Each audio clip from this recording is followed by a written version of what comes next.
Alright guys, back with Project Highboy today. Figured I'd start recording before I start getting to work. So I actually did some work yesterday. Today's Sunday. Again with the kind of chassis of it. Finally brought the welder home. So filled in some pretty major gaps that were there.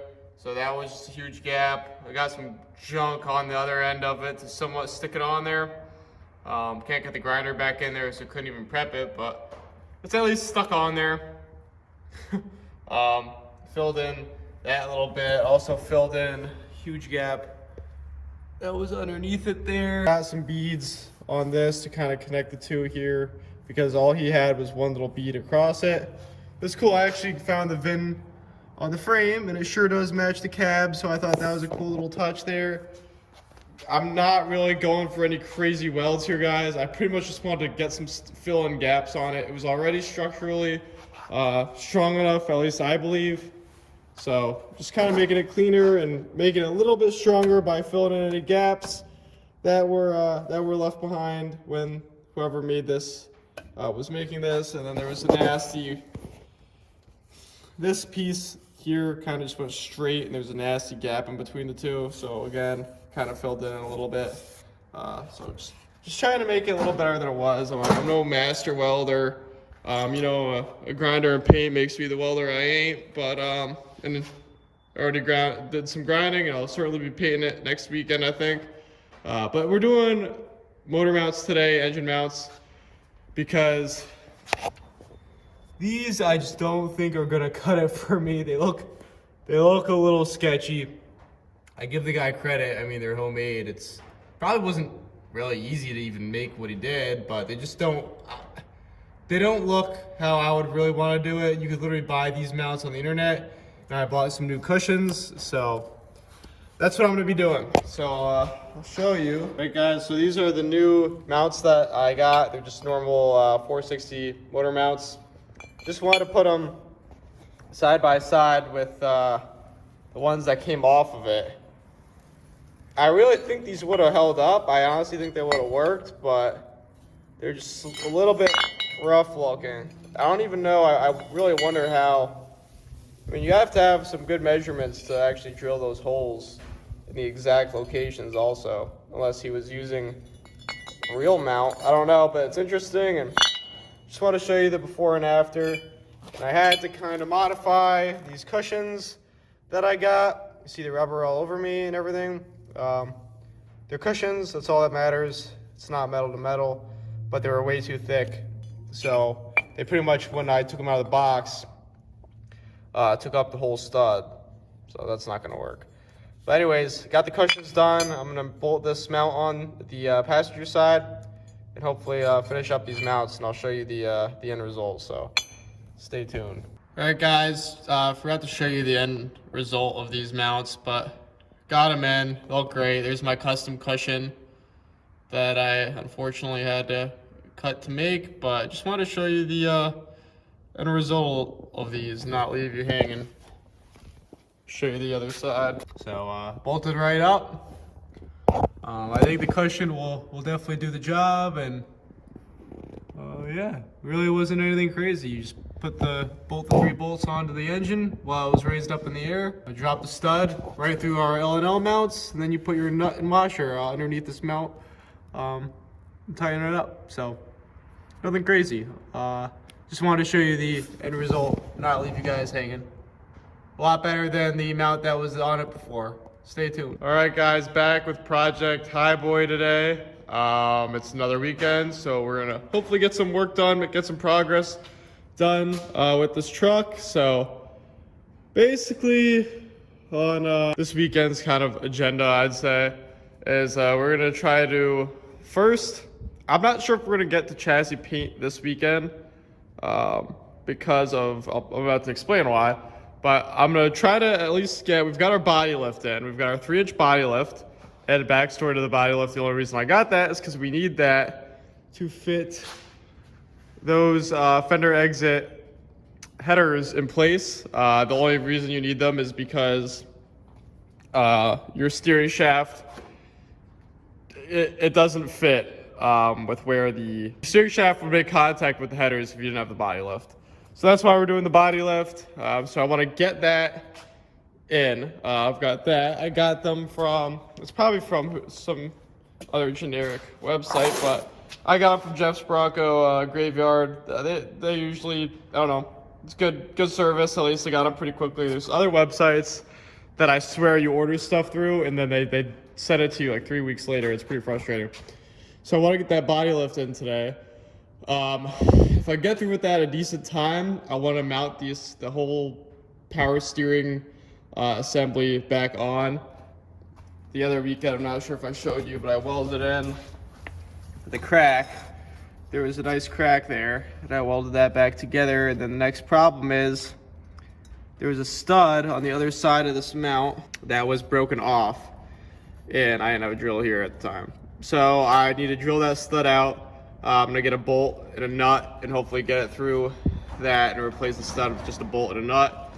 And then we'll really hopefully get this mounted back on and be done with it. It's literally just been waiting because of stupid, little things like the crack and the broken stud. I have all the tools to do this stuff, just not always at this garage. So that's the reason that comes to a halt. So and that's also why I threw some primer black on the other side of this plate here, just because once I mount that steering box, I'm not gonna have access to that. I don't want that rusting. So yeah, so right now I'm gonna start on trying to do this body lift. I'm kind of excited for it just because it's I don't know, it's some sort of progress towards this thing and it'll make it look a little different. So stay tuned with how that turns out. So yeah. All right guys, so I got the body lift mounts on the cab side on. I don't have the under pieces on with the nuts yet, but just the body lift is on, and you'll see. At first I was like, why did the guy, as some of you might know, but I got this from a guy that's pretty much in the middle of the project, and I'm kind of finishing it or redoing some of the mistakes or whatnot. I was like, why would he put this piece of this plate here? And I took it off, and I took the plate off, and there's not much left to the mount underneath that. The hole is just about as large as the body lift or any body mount would be. So that's why this is there. So I was like, all right, I guess I'll put it back and reuse it. I'll take a grinder at some point and clean this up, and I'll make use out of it. It'll do for now. This isn't really going to be a show truck, but I just want it to be a cool truck, and I want it to work. And I think everything I'm doing will allow it to work. Whether some people might approve it or not, but yeah, so I got that done. And then unfortunately, it was nice because the front mounts someone already did the front mounts. Actually, here's one on the floor here. So these were pretty easy to pop right out because someone had already been there. They kind of just, once I lifted the cab up with a floor jack and a block, I was able to pop these right out. The rear ones, however, I can't say the same, and it reminded me a lot of when I did the body mounts on my 2012 F350 that I had, because the ones that went there, they were quite seized together, because what happens is, so this is the upper part of it, and this is the lower, which I am going to reuse, but this collar connects to the upper plate, of the upper section of the body mount. So this would be the upper section per se, right? It sits on top of this, and then there's a metal steel plate that was on top of this, and that collar goes through this rubber piece and connects to that steel plate. So it is close to impossible to separate these, and they get seized together obviously over time.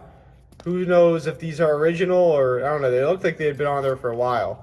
So I had to pretty much annihilate these to get them off. You can see that's a piece of the upper right there. You kind of see everything on the floor, but they're off, and I kind of just ground this down so that it was close to flat, and I'm still going to reuse it, right?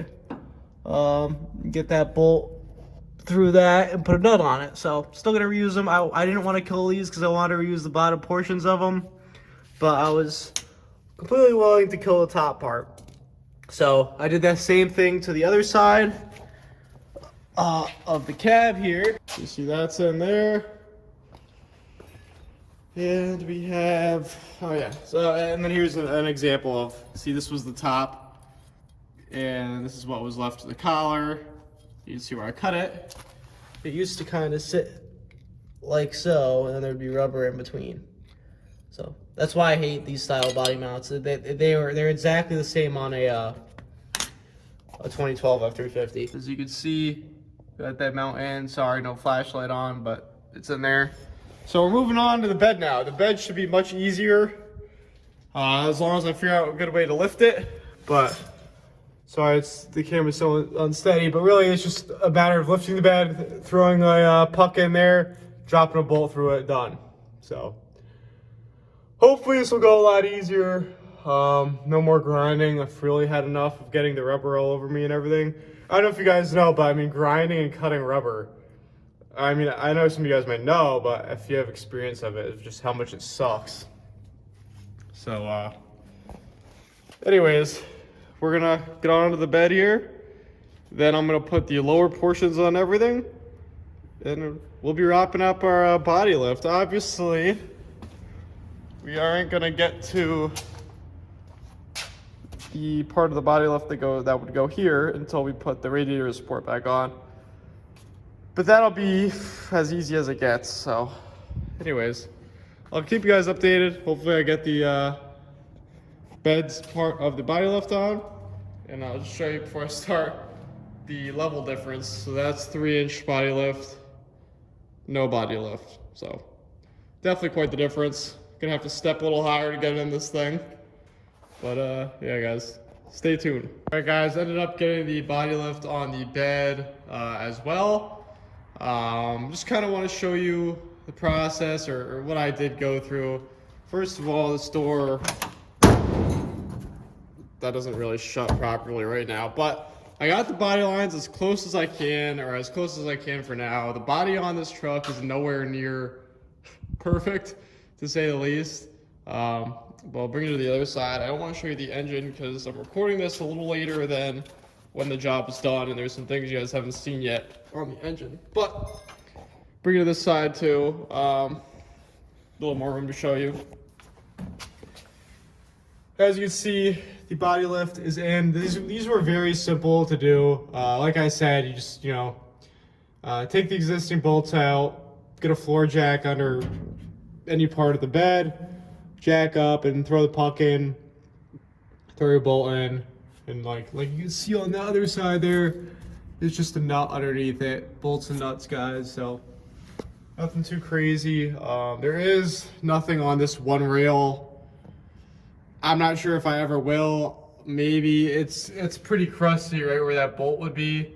And I already have 6 bolts in the bed, so I don't know. Maybe I will eventually. We'll see. But for now, no. So anyways, of course, when I dropped the bed, I had all the bolts on. The bed was significantly higher than the rear of the cab.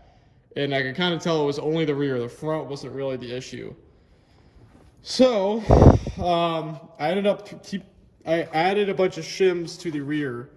Bring you guys under. As you can see, there's a few washers stacked there. And no, this is not the best in the world, but it's gonna do for now. Like I showed you, I reused that bottom of the body mount to bolt that body lift on. Like you probably saw, I had to tear them apart and everything, but got new bolts and nuts on there.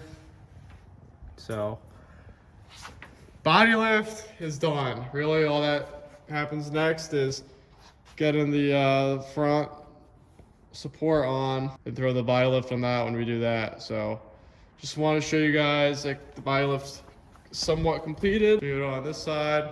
I can't show you the front like I said because we've done a few things that you haven't seen yet.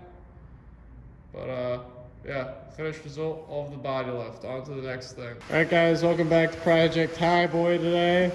As you can probably see right off the bat, a few things have changed since the last update. First, before these headers were put on, I had put the steering box back on this, just so I could get it back mounted again.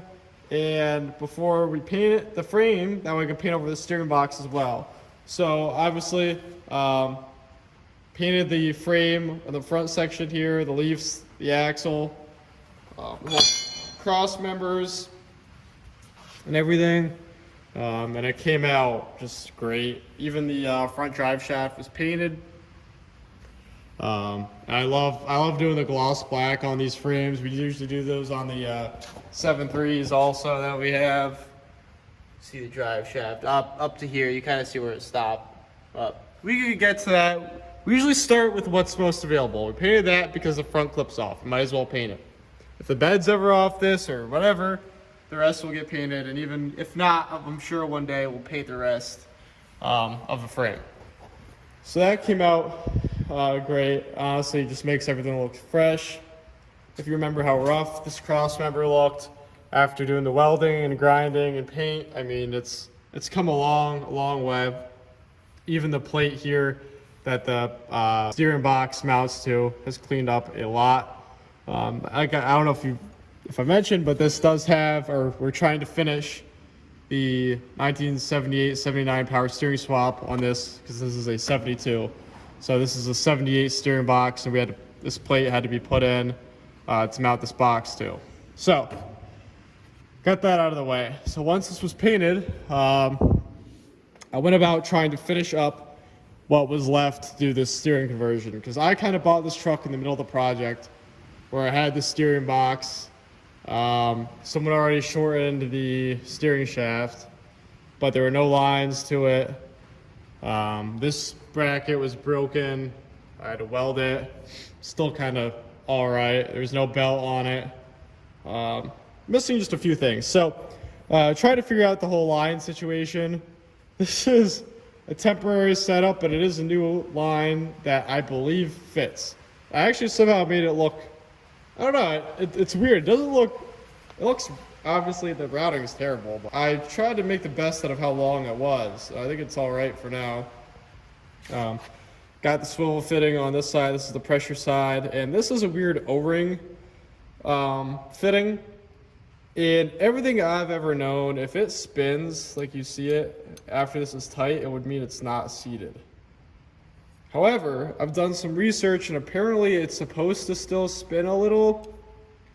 I don't know. I guess we're going to find out right away, unfortunately, because it's going to spray everywhere the second I put fluid in it. Then I bought some return hose also, and I used, so the guy, what came with it was just the end of this that was threaded to the box, and it was about this high. About this high. So I cut that down just so we had the end of it that I could clamp this hose to, because it's just a return. There's not much pressure there. I got that routed to where I need to go. So I got all new lines hoses for the power steering swap. Then I went about, I didn't really show you, but I mounted the power steering pump. I guess I kind of went out of order, but I mounted the power steering pump. I had to get welded. I had a nice crack there. This bolt's not ideal, but we're using it for now. It's better than nothing. And I even made my own spacer because the other guy did not have a spacer yet. This is made out of a Harbor Freight impact socket, ground down to the size it pretty much should be. It's not perfectly aligned, as you can probably see, but it's certainly close for now. And everything's just better how we started. Everything's going to take some refining. I just kind of want to get the base idea going, kind of get the ball rolling with everything. And if we could just even take the thing for a test drive and have everything work, would be great. Next step was a belt. This is another thing that might not work, and we didn't test fire it yet, but we'll find out. So this is a 43-inch belt that allows you to just go straight from the crank pulley to the power steering pump. If it works, it's great. That's max efficiency. If it doesn't, that's all right. So the big issue is if we're going to hit the fan pulley, which it'll be very close. It's not hitting right now, but it is as close as that'll get, and it'll probably hit. So if that happens, we're just going to get the belt that goes around this, goes around the fan, it goes around the crank. It's not a huge deal. I just figured I'd try it before we go that way. Try to do something a little different. So that's a 43-inch belt, like I said, and we got this mounted. So at that point, I was ready to put the headers on after I kind of finished off with the rest of the power steering conversion on this. These are L&L headers. I don't know if I mentioned, they're side fender exit headers. Really cool pieces. They're very unique. You can see they come out on the outside of the frame, which is pretty cool. I hope I showed you the body lift. I think I did show you the body lift.